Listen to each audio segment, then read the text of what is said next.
अपना करिए। और कृष्ण मुरारी जी हमारे साथ हैं, ये भी जन स्वराज की से हैं। इनका पहले तो आप अपना परिचय दे दीजिए सर। मेरा नाम कृष्ण मुरारी सिंह हुआ, मैं संगठन जिला महामंत्री हूँ। ठीक है। और आपके दर्शकों को और आपको धन्यवाद कि आपने आज यहाँ आए।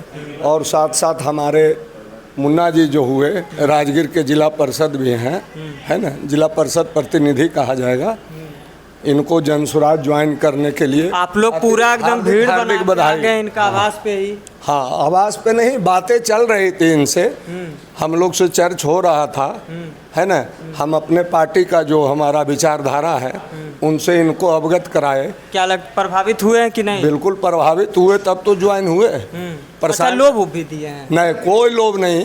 प्रशांत किशोर जी जो हैं उनके 3 साल के पद यात्रा को इन्होंने देखा कि आज तक मानिए जयप्रकाश नारायण लोहिया के बाद कोई प्रशांत किशोर ही आए हैं जो बिहार के गली गली में खाक छान रहे हैं। ना उन पर धूप असर कर रहा है, ना बारिश असर कर रहा है, ना कीचड़ असर कर रहा है।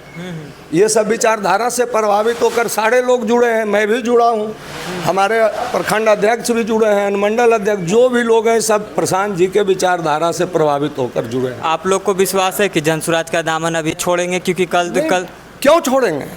अरे बीजेपी का छोड़ दिया ही नहीं, बीजेपी का छोड़ दिए तो पहले से जो पार्टी है, ठीक है। अब जैसे हमारे पार्टी का उपनाम मिला वोट कटवा, तो हमारे नेता तो कहे ही हैं, सब लोग कह रहे हैं। नहीं, वोट मैं हैदराबाद से थोड़े लेके आऊँगा, वोट तो बिहार का ही चाहिए मुझे।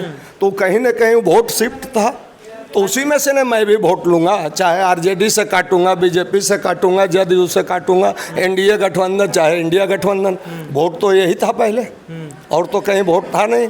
अरे तो विपक्ष दल के जो नेता हैं वो कहते हैं प्रशांत जी की कि प्रशांत महासागर में जाकर डुबकी लगा लो। अच्छा, तो क्या कहेंगे? वो कह रहे हैं कि बल डूब जाइएगा। तू तो अपने आप को कहे कि मैं प्रशांत महासागर अपने हूँ, वो तो खुद बोले हैं। ये ऊपर की बात है, वो जो भी किसी के विपक्ष में हमला बोल रहे हैं तो पूरे तथ्य के साथ बोल रहे हैं। अच्छा, काला चिट्टा कहाँ से इतना प्रशांत जी ले आते हैं? पूरा एकदम नेता जो परेशान है। भाई आज आप सोशल मीडिया जो देख रहे हैं, कोई समझा था पहले 2010-11 में कि सोशल मीडिया भी प्रचार प्रसार का माध्यम हो जाएगा? इसके तो जन्मदाता है प्रशांत। अच्छा, ऐसा कहा जाता है कि छोटे यूट्यूबर, बड़े यूट्यूबर, छोटे पत्रकार, बड़े पत्र, सबको जन स्वराज में एकदम पूरा चला रहा है जोरों शोरों से। बिल्कुल चला रहा है। हाँ। तो क्या पैसे सबको थोड़े दे रहे हैं? फ्री में। वो अच्छी बात है, लोग सब प्रभावित हो रहे हैं। जब प्रशांत जी का पद यात्रा शुरू हुआ, लोग कहे ज़्यादा दिन नहीं, महीने 2 महीने, साल गुजर गए, 2 साल गुजर गए, 3 साल गुजर गए। इससे अब लोग सारे प्रभावित हो रहे हैं, चाहे नेशनल चैनल हो, इंटरनेशनल चैनल हो। आज सारे लोग इंटरव्यू के लिए आ रहे हैं प्रशांत जी के पास। क्या लगता है कि मतलब सरकार आएगी या नहीं? बदलाव तय है। हाँ, बदलाव तय है। हम लोग सरकार तो बदलते रही है, सरकारें तो बदलते रही है, लेकिन इस बार व्यवस्था परिवर्तन तय है। सत्ता, सिर्फ सत्ता परिवर्तन होगा या व्यवस्था परिवर्तन? व्यवस्था परिवर्तन होगा। सत्ता तो बदलते रहा है, कांग्रेस की सत्ता था, आरजेडी का सत्ता आया, है ना, एनडीए का सत्ता है, तो सत्ताएं तो बदलती रही, लेकिन चलिए व्यवस्था परिवर्तन होगा।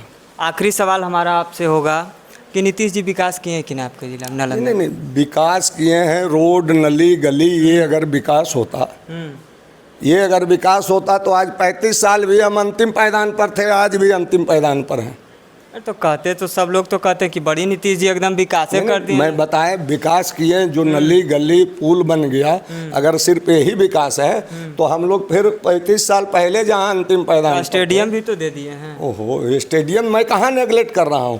पेंशन 400 का 1100 किए, लेकिन 20 साल मुख्यमंत्री रहे, 400 से 420 रुपया नहीं किए थे।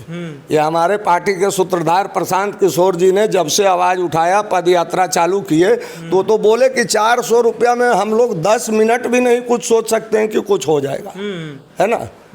तब जाके ही जब सारे जगह आग लग गया तो 400 से 1100 करना लाचारी हो गया। कहीं चुनावी वादा तो देख लिए? नहीं, चुनावी वादा कहाँ। सारे लोग देख लीजिए, आशा दीदी का वेतन बढ़ गया, आंगनबाड़ी का वेतन बढ़ गया, रसोईया का वेतन बढ़ गया। सारे सब मतलब प्रशांत जी का बात पे हो गया।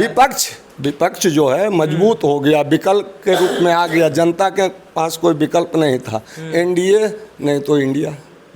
और उसमें भी नीतीश जी मानिए कभी भाजपा को बराबर कर रहे हैं, कभी आरजेडी को बराबर कर रहे हैं। 13 से तो यही खेला बिहार में हो रहा है। तो आप लोग एकदम बदलाव कर दीजिएगा सत्ता में आइएगा तो। बिल्कुल। किनमें कौन सी पार्टियां कह रही है कि हम बड़ी पार्टी हैं? आवे 243 पर अकेले लड़े, एकदम मैं तो लड़ रहा हूँ। हार हो जीत हो जो भी हो, अंजाम झेलेंगे। कैमरा में रिकॉर्ड हो रहा है एकदम। बिल्कुल बिल्कुल रिकॉर्ड हो रहा है। जैसे कम से कम ये हमारे नेता के अंदर क्षमता तो है कि 243 तो 243 पर अरे लड़ने से क्या हो जाता है? अच्छा, तो एक चीज़ बताइए, पार्टी अलग अलग क्यों बनती है? जब विचारधारा नहीं मिलती है तब तो पार्टी अलग अलग बनती है। विचारधारा नहीं मिलने से, जैसे नीतीश जी और लालू जी एक साथ थे, दोनों का विचारधारा नहीं मिला, अलग पार्टी हो गया, है ना। आरजेडी से हो गया उधर अलग, इधर समता पार्टी बनाए विचारधारा। लेकिन चुनाव के टाइम में फिर विचारधारा कैसे मिल जाता है और गठबंधन हो जाता है। चलिए वो तो बात की बात है, देखते हैं कि क्या होता है आखिरकार बिहार में। बाकी आप देख रहे थे लोक संस्कृति न्यूज़, धन्यवाद।